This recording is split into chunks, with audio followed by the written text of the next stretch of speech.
A toddler with incurable epilepsy was treated with cannabis. 3-year-old Tristan Cahalane is diagnosed with severe Dravet syndrome. Dravet syndrome is a rare genetic condition that causes epilepsy. Epilepsy is caused by a dysfunction in the brain and results in seizures. Hey friends, what's up? I'm Charlotte and welcome back to IO. In a time where the legalization of cannabis feels like it's just on the horizon, it makes you wonder, why hasn't it been legalized yet? Stories like Tristan's make it clear that cannabis is not just a drug, it's a medicine. Tristan's Dravet syndrome was a hindrance on his life. He was in the hospital at least twice a month for drop seizures. Drop seizures are short, but they cause your muscles to suddenly lose strength, and you basically just collapse, which is really dangerous. These drop seizures had terrible consequences for Tristan. Sometimes he would get bloody noses, black eyes, and chipped teeth. Tristan would take 7 different types of medication, none of which seemed to help. He would have 20 drop seizures in a day, each of them lasting about 15 seconds. Not only that, but taking so much medication had a profound effect on Tristan. 7 types of medication is a lot for a full-grown adult, but for a little 3-year-old boy, that's insane. His family barely knew his character because he was so drugged up all the time.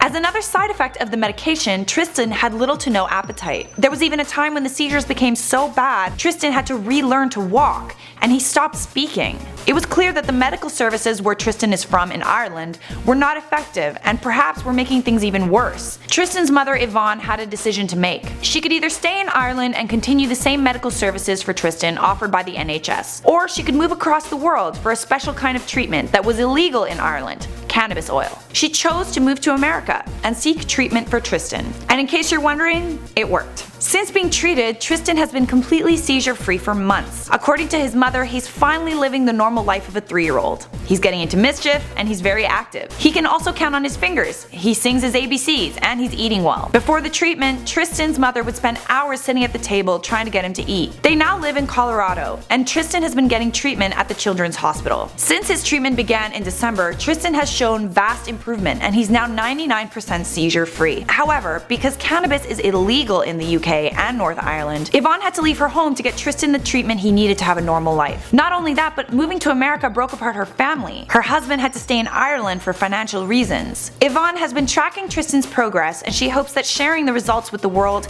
will improve awareness of the medical benefits of cannabis. It is completely understandable that cannabis is still illegal in many places, but how can the benefits of a plant like cannabis be so profound, yet it's not legal for even medical purposes? Cannabis is by no means good for you. It is a drug. But how is it that something that's so terrible for you like tobacco is legal, yet cannabis is not? Prescription drugs that make people suicidal, depressed, and dependent are encouraged, yet cannabis, which could replace the need for these medications, is not. There are thousands upon thousands of cases where cannabis has drastically helped someone with a medical condition, either by replacing harmful prescription drugs or improving the patient's quality of life. A 1974 study showed that the active ingredient in cannabis, THC, slowed the growth of lung cancers, breast cancers, and a virus-induced leukemia. It was tested on laboratory mice and it prolonged their lives as much as 36%. There's a long list of medical conditions that cannabis treats, either the condition directly or by improving its side effects. Some of them include glaucoma, anxiety, the progression of Alzheimer's, multiple sclerosis, arthritis, lupus, Crohn's disease, Parkinson's, and PTSD,